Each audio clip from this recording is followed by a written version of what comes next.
Welcome to USFL Game Plan, brought to you by USFL Today. I'm your host, Angelo Fiouris, along with my co-host, Luke Miller. Luke, welcome. Yeah, thanks. Thanks for having me. Looking forward to doing this. Yeah, we're going to be doing this every week now through the rest of the season. It was something that we wanted to do before the year kicked off, but so much started happening with the radio show coming our way and like traveling to Canton a couple of times already that it just became difficult for me to be able to shoehorn a second show in there, a third show, really, when you include the Generals postgame show. But things have settled in a little bit where I've got the schedule down pat, and I'm happy to be able to do this overall league show, less Generals centric and more about everybody else, because, it's only 7 other teams, and we love talking about all of them, don't we? Oh, yeah, absolutely. And, the way things have transpired the first 5 weeks, it's kind of like a whole new season on the back half. So I think it's a perfect time to start a new show. It lines up really well. Yeah, it's pretty wild the way that this season, it's like a dual personality season. We've got the first half of the year, and some teams have already shown Jekyll and Hyde within only a 5-game window, Luke, which is, mind blowing to me. Some of the turnarounds of the teams from week 1 and 2 to right now.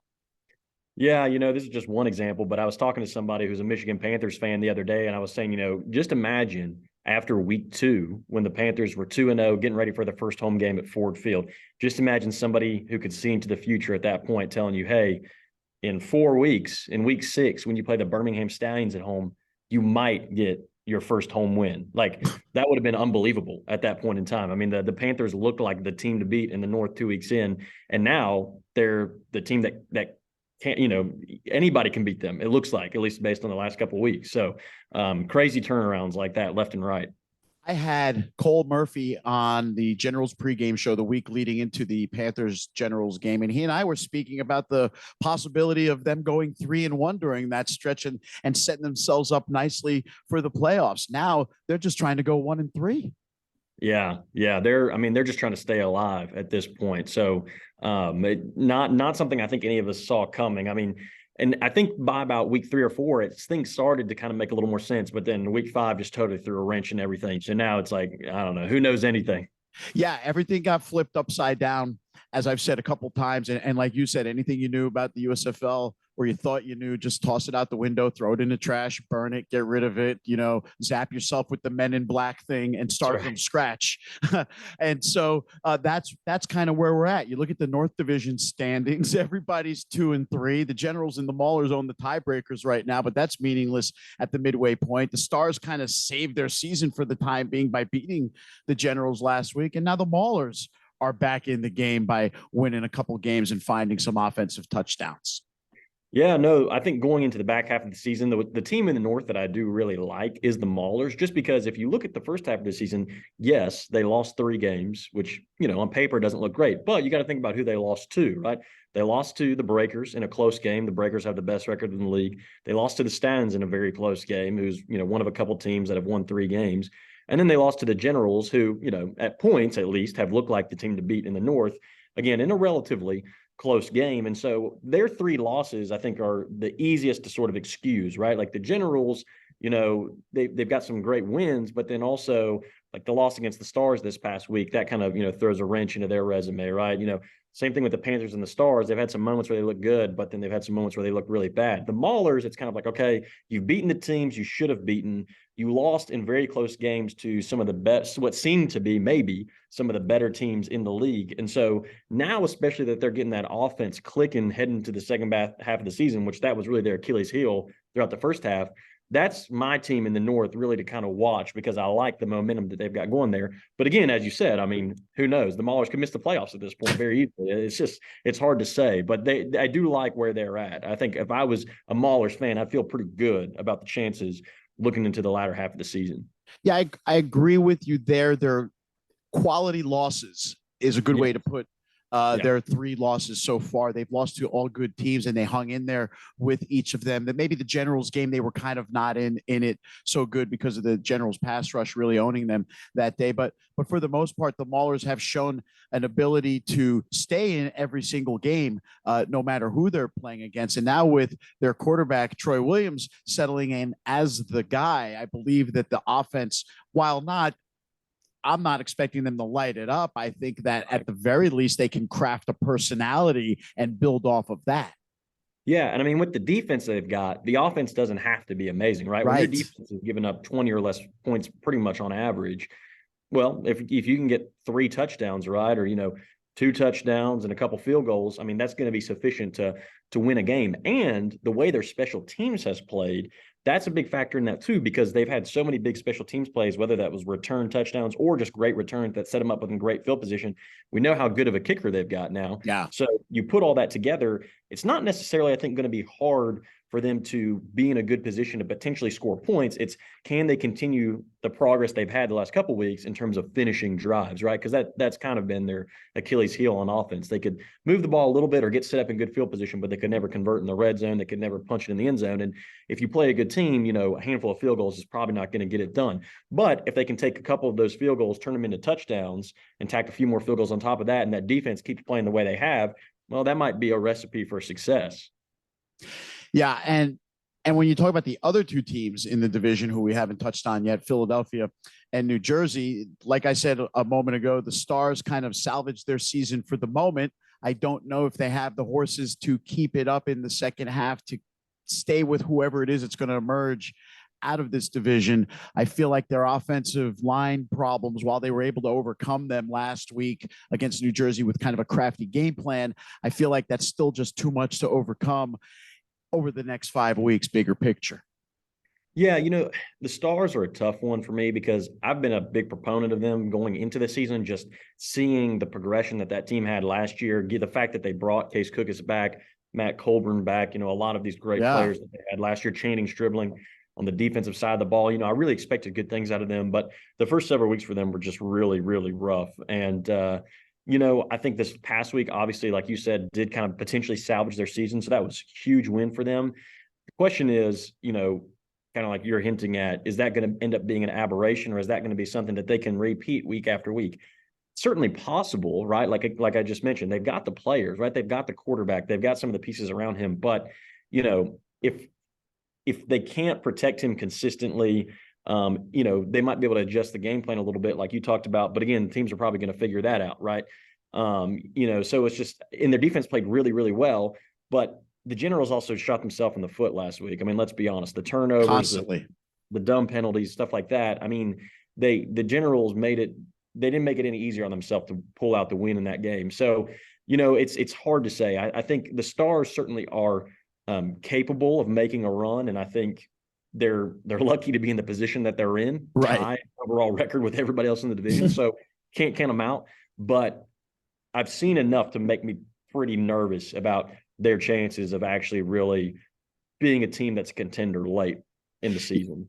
Yeah, I agree. I agree with that for a couple of other reasons. Their defense, while having held the Generals to 21 points last week, and you talked about the circumstances as to why the Generals' production was held down, they still had 366 yards against that Stars defense. And the Stars defense is kind of doing the same thing they did last year. They gave up a lot of points. They gave up a lot of yards. The problem this year is that the offense cannot keep up to overcome those deficiencies, which leads us into now the exact opposite with New Jersey, Luke, where their defense is fantastic, probably the best unit in the league. Maybe the Maulers and them can argue with each other, but the offense, on the other hand, has been just a shadow of its former self from a year ago. Combination of different things slowing them down, whether it's turnovers, whether it's the lack of a Cavante Turpin-like spark plug in the offense, and some play calling, which I feel is kind of questionable to this point. It doesn't feel like they have quite the Midas touch they did a year ago.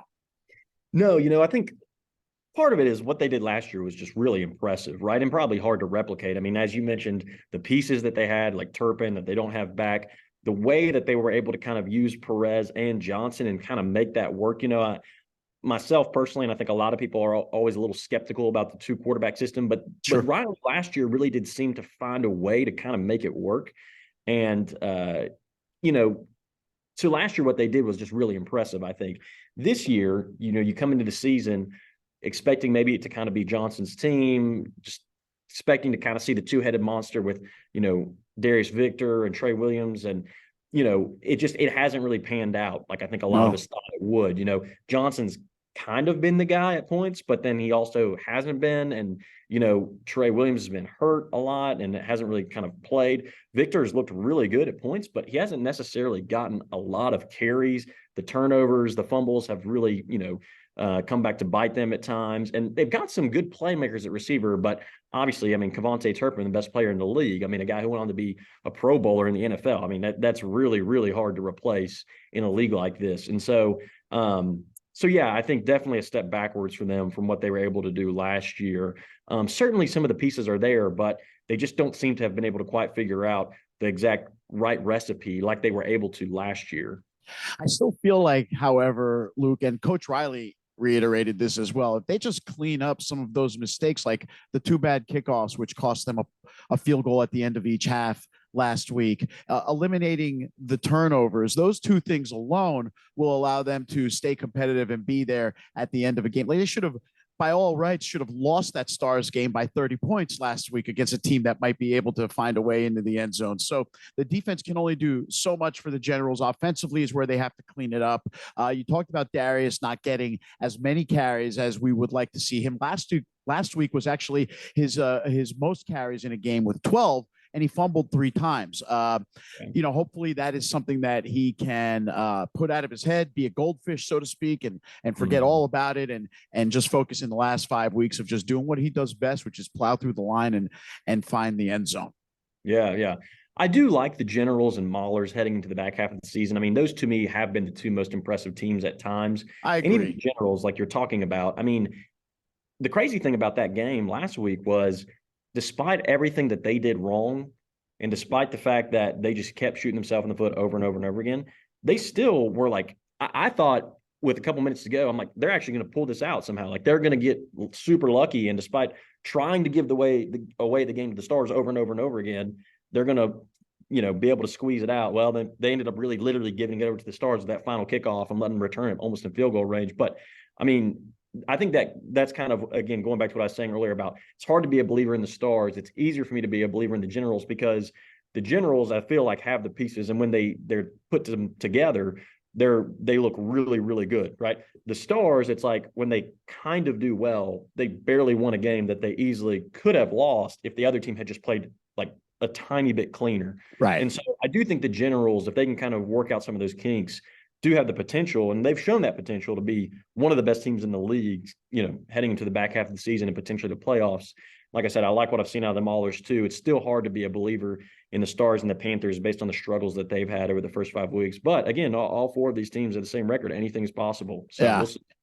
Yeah, I agree. I do feel like New Jersey will be one of the 2 teams in the North, and then who the other one will be is anybody's guess. Let's shift our focus to the South now, shall we? Where the standings were a little clearer a couple of weeks ago, but now it's tightened up a bit. The Breakers, who were 4-0, are now 4-1. They're hanging on to the top spot. Surprisingly, thanks to tiebreakers, the second place team is the Houston Gamblers, who have won 3 in a row. In third place is the Stallions, tied at 3-2, who have stumbled in the last 3 weeks. They're 1-2 over their last 3 games. And in fourth place is the Memphis Showboats, who I was about to throw dirt on the coffin of their season just a couple of weeks ago. And now they've won 2 in a row to squeeze their neck into the photo finish here to try to find a way to get a playoff spot. So this division, a lot more, I guess it's just a better division right now. It seems a lot more competitive in the sense that the teams are better, whereas the North is competitive because everybody's floundering.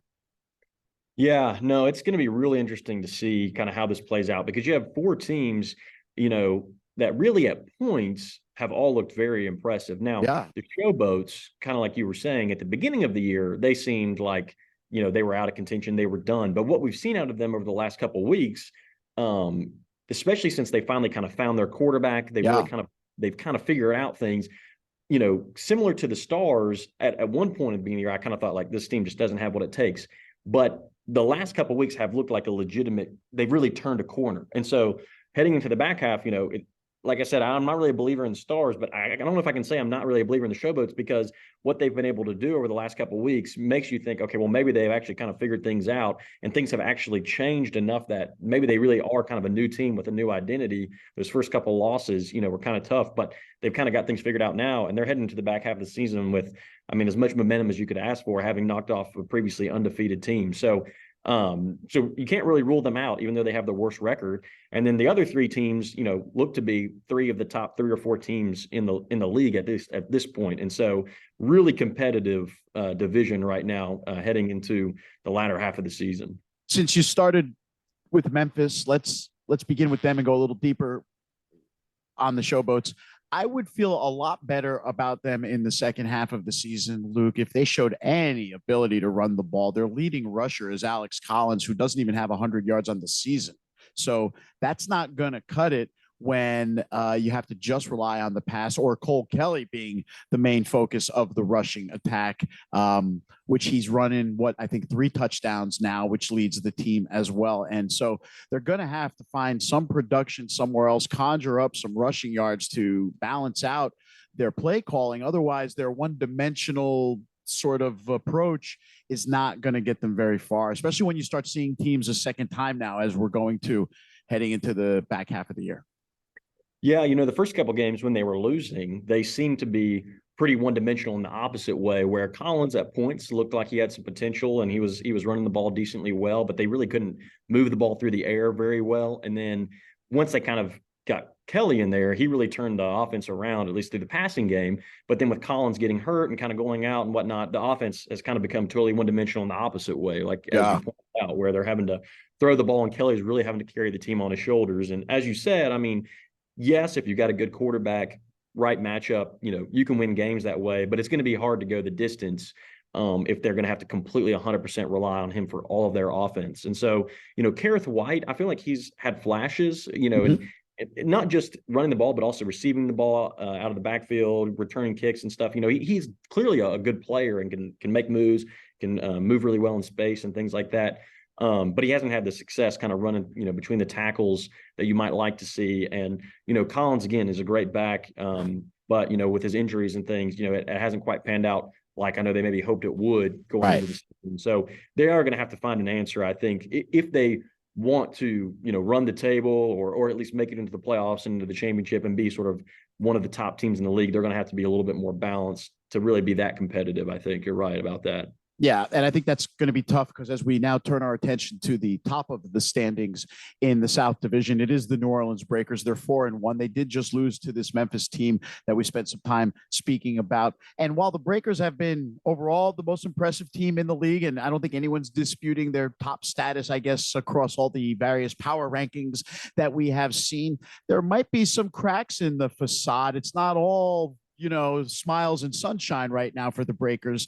Their offense, while lighting it up in the middle part of these first 5 weeks, has found itself scoring only 10 and 20 points over the last 2 games. So they need to find their mojo a little bit offensively, or they're going to find themselves in a bit of a struggle in the second half against the Gamblers and the Stallions. Yeah, they do remind me a little bit in ways, not exactly, but a little bit in ways of the Stallions last year. I mean, if you think about the Stallions last year, there's a little bit of, we can kind of look at it with rose, tinted glasses a little bit, where it's like, oh, the Stallions went 11-1. They were the best team in the league. But, if you think back to their wins throughout the regular season, I mean, a lot of those games were extremely close. I mean, even when they played the Maulers, I think it was, week 4, 5, 6, somewhere in the middle of the season there. And the Maulers, I think at that point, they maybe won 1 game or maybe were still trying to get their first win.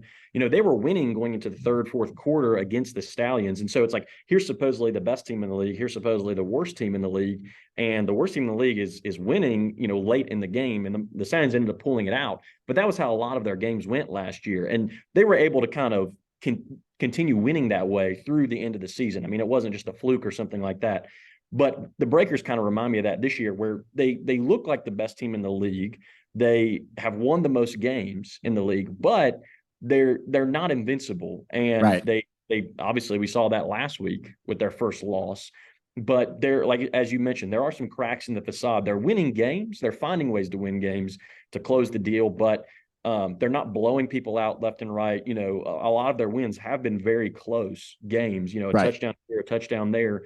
And so they are very well rounded. Obviously, they got one of, if not the best quarterback in the league.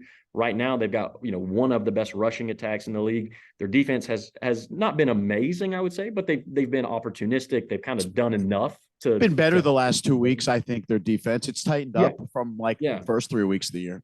For sure. So, you know, they've got all the pieces. It's just, you know, how much ahead are they from everybody else? I'm not sure it's very much. And if other teams continue to progress, continue to kind of figure things out, continue to, you know, game plan for them and whatnot, you know, they're right on the cusp of, you know, being surpassed maybe by some other teams, despite the fact that right now, you know, they sort of are on top. Yeah. Let's talk about one of those teams that is chasing them down, and that is the Houston Gamblers, who also were 0-2 after a couple of weeks and not looking that good, but they've turned it up on the offensive side and the defensive side. I think once Mark Thompson came back, it changed the complexion of that entire offensive attack, and they've really caught fire with him having a nose for the end zone with his 8 touchdowns, as well as the yards that he churns out in big chunks. And then they've now have maybe 2 quarterbacks there. Kenji Bahar has proven himself to be very confident. He had those early turnovers in the first few weeks of the season, but settled down and has really stopped with the giveaways. And then last week, Terry Wilson came in and gave the team a spark and performed quite well in leading them to victory. Yeah, they're a really interesting team to me. You know, last year they lost so many games so close and on the last play and this sort of thing. I mean, I couldn't imagine being a Gamblers fan last year. It might have given me a heart attack having to watch all those losses, the way that things went down. But they clearly had an incredible defense last year. You know, Mark Thompson at the beginning of the year, I mean, was dominant. I mean, looked amazing. But then, you know, just some injuries and other things kind of towards the tail end of the year, he wasn't able to play as much, wasn't able to play as well. They didn't really have that consistency at the quarterback spot. And so they just couldn't quite figure things out. Then this year, I didn't really know what to expect. You know, new coach, you know, the previous starting quarterback, Clayton Thorson, was gone. That defense that was so good last year lost so many of their key pieces. And so I didn't really have super high expectations for them coming into the season. In the first couple of weeks, you know, I kind of felt like my intuition was right about that.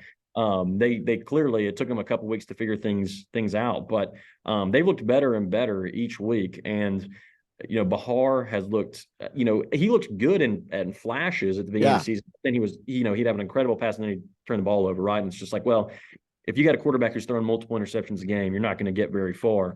But he seems to have figured that out and cleaned that up one way or the other. And then, as you mentioned, reintroducing Mark Thompson into this offense has just totally opened things up for them. And TJ Pledger was doing great. I mean, they had a good sort of run scheme, good O-line blocking, but it's a shame he's out.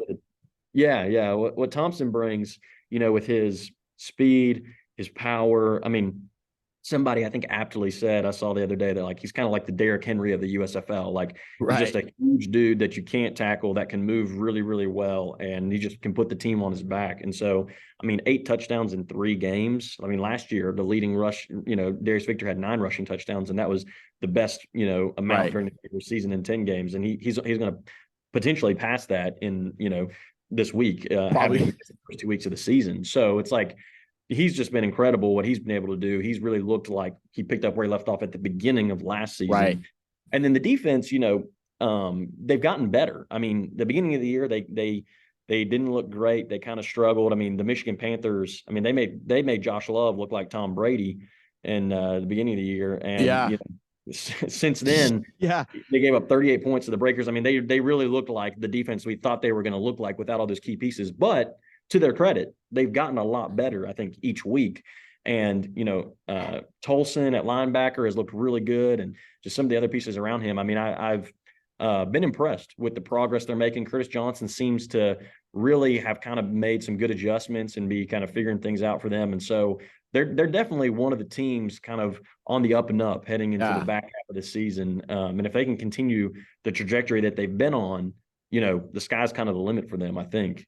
Yeah, I agree. And defensively, you made a good point to open the season. They'd given up a pretty decent amount of points, 29 to Michigan, 38 to New Orleans, even 26 to Memphis. But in the last couple of weeks, so they really have clamped down in allowing very few points, 20 last week to the Stallions, and then 16 the week before against Philadelphia. So the Houston Gamblers on the upswing, and I feel like it's a legitimate upswing, not just like a midseason sprint where they're going to run out of gas. I feel like they're going to be there at the end of the season. Let's move on now. We've got the Birmingham Stallions in third place, tied at 3-2 with the Houston Gamblers. And they started out 2-0, much like Michigan, and they were looking good. But now in the last 3 weeks, they're 1-2. They found themselves getting picked off by the Gamblers. They had a tough game against the Maulers in Canton, one which they could have very well lost as well. So things in Birmingham piling up here injury wise, as well as just like this whole thing seems to be catching up to them a bit, Luke. Yeah, I wrote an article about recapping this past week and their loss to the Gamblers. And, I talked about it's hard to win a game when you have a lot of your starters out injured.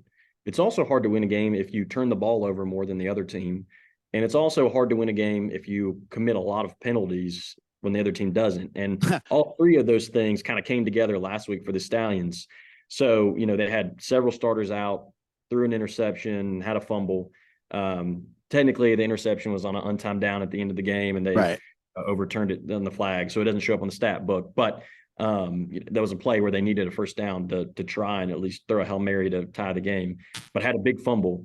And then 10 penalties while Houston had none. And so, the good news for the Stallions is despite all of that, they still were right there, lost by a touchdown.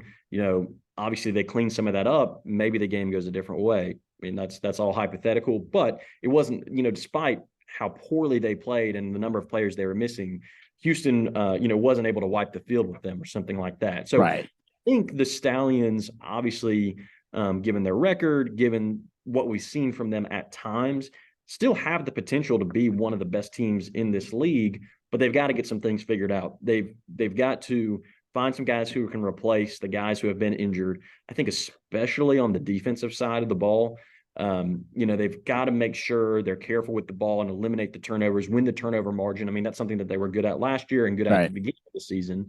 But recently they've struggled with, obviously, the penalties and that sort of thing.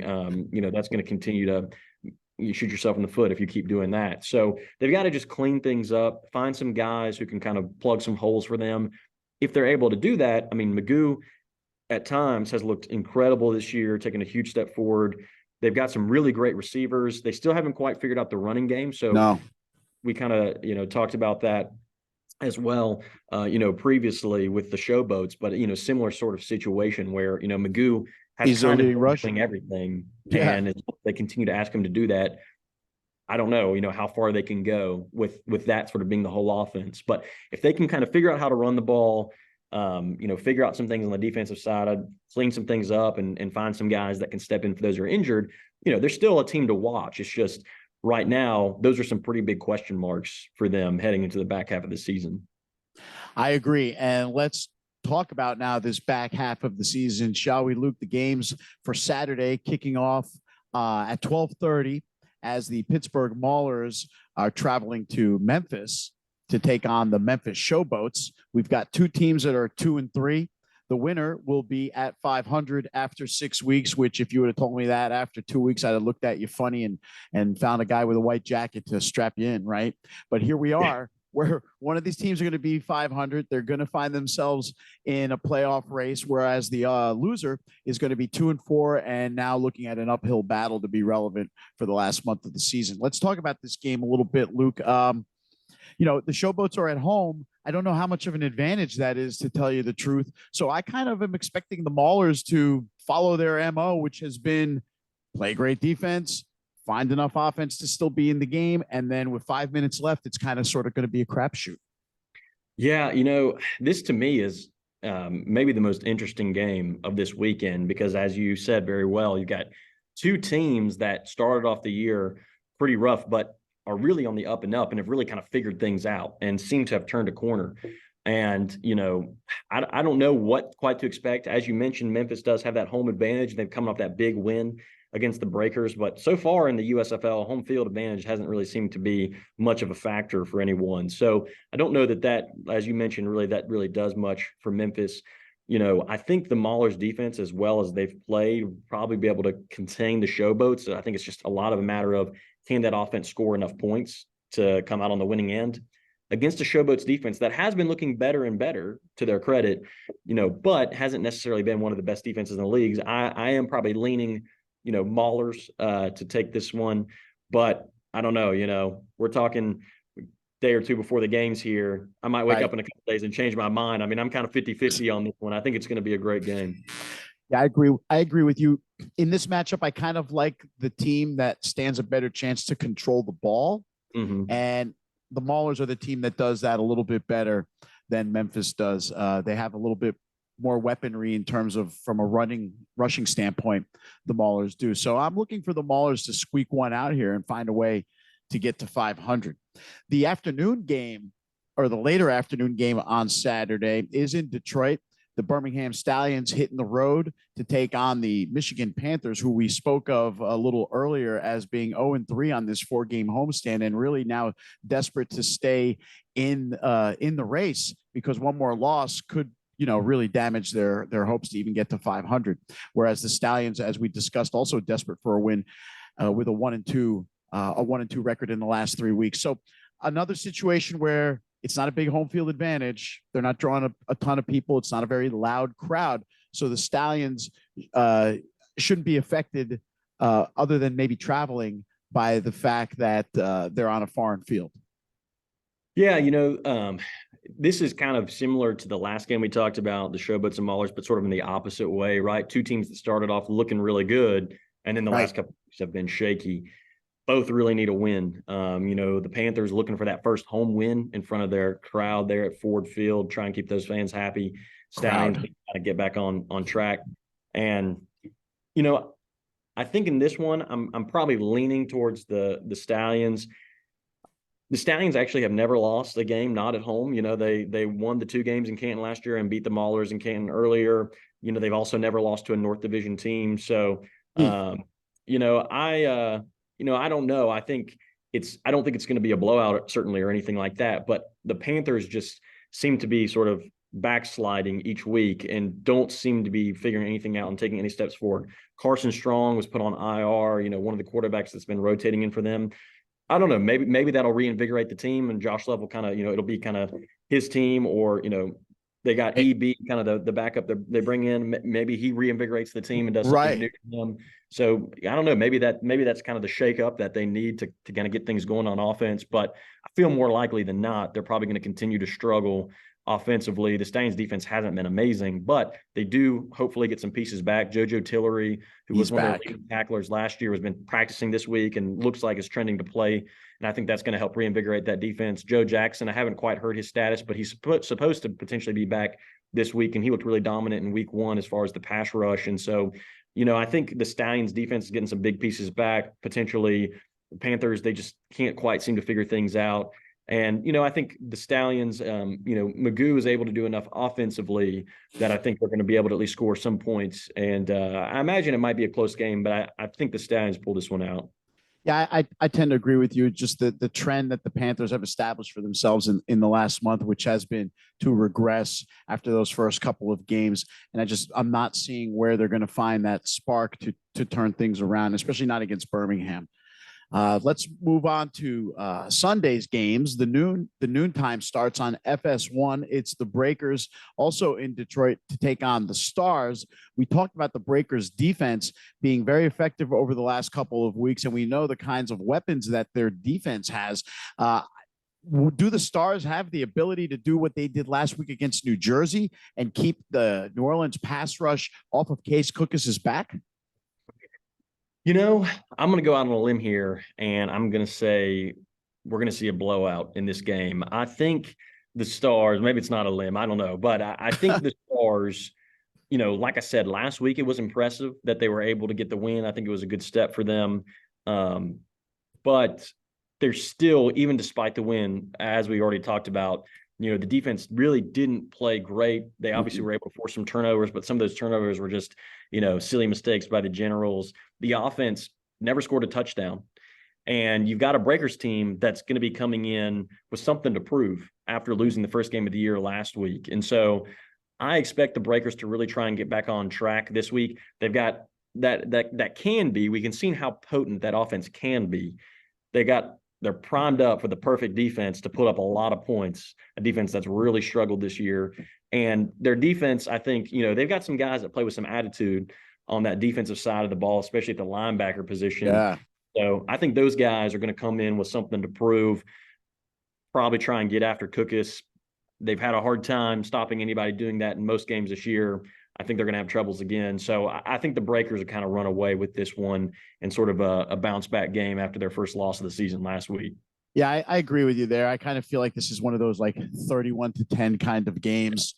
But we'll see. Last week showed us that anything is possible. So if the Stars pull this one out in the similar kind of, if they're going to pull it out, it's going to be in the similar kind of fashion as last week. They just don't have the horses to run with the Breakers into the upper 30s on the scoreboard.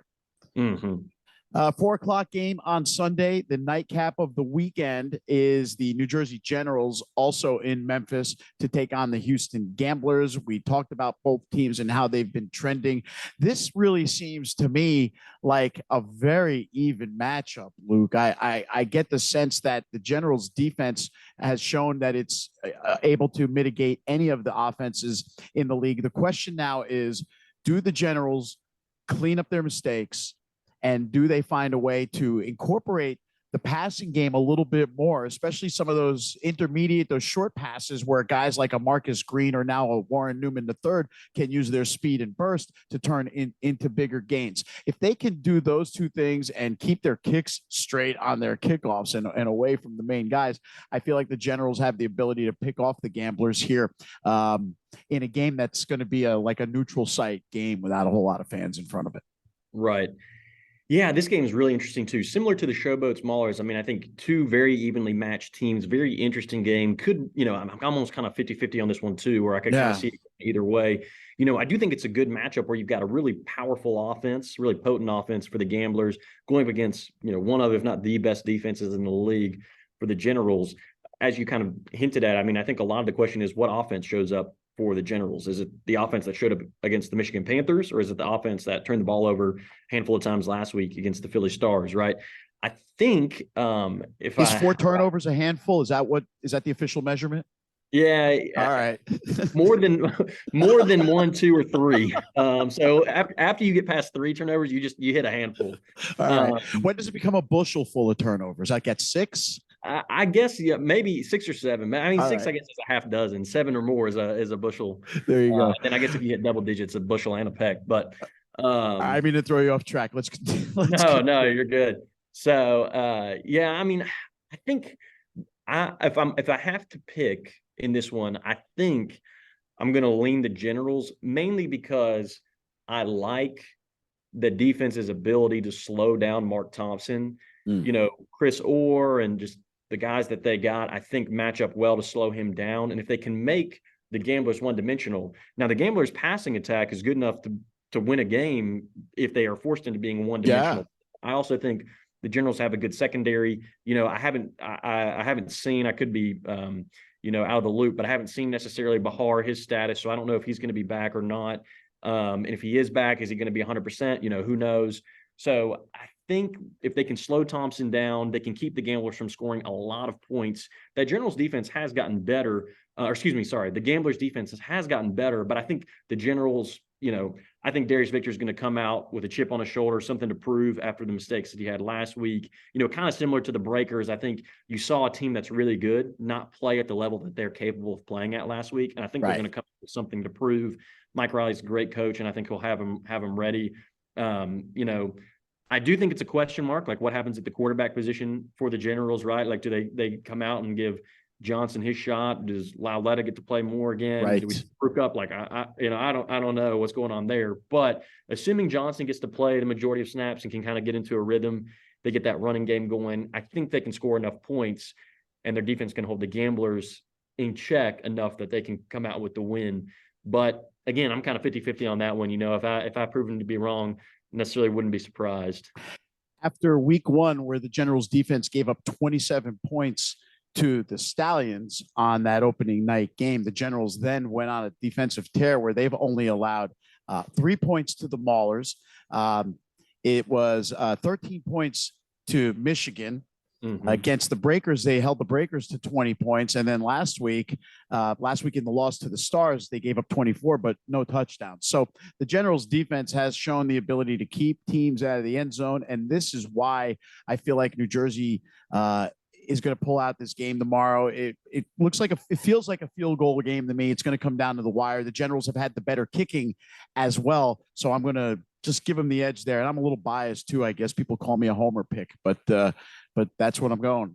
No, I agree. I think you're looking at like a, almost kind of similar to the Breakers Generals game, but maybe kind of flip the result, but you're looking, I think, at like a 2017 game or a 24-21 game or something like that, where I think the Generals are able to score just enough points and keep the Gamblers offense in check just enough that they're able to kind of squeak out with the win. Yeah, I agree, man, but it could go the other way, and I would not be surprised if it did. But that wraps it up for this week. This was a good show for our first crack at doing this season, Luke, on a, what do you call, bigger, we've done small bursts for the radio show, but to go for a good, I don't know, what have we been doing here? About a half an hour or whatever, maybe a little longer. I feel like we're on to something here, and I hope that everyone who's watching has enjoyed the show. Yeah, absolutely. There's going to be a lot of great action in the USFL this weekend. Kind of like we said at the beginning of the show, it's going to be like a kind of almost a whole new season. We're heading into the back half here. So hopefully this helps you to kind of get a little oriented to what to expect with the games. If you haven't followed the league super closely, or if you have been following, then you can, comment and tell us all the reasons we're wrong about everything we said. But yeah, this is great to do. Really excited for these matchups. And it's been super fun to kind of think out loud a little bit about what we might see this weekend.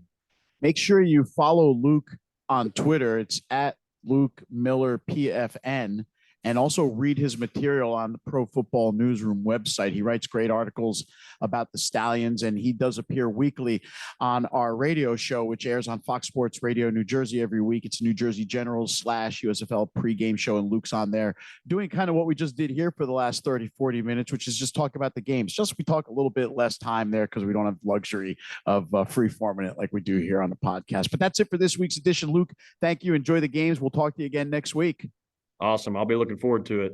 And that wraps up this week's edition of USFL Game Plan, brought to you by USFL Today. Make sure you follow me on Twitter at USFL Today. Subscribe to our YouTube channel, also at USFL Today. Set your notifications so you don't miss any of these cool episodes that we're bringing out for you. And keep an eye out for some fun shows with some players from teams all around the league. Thanks for watching.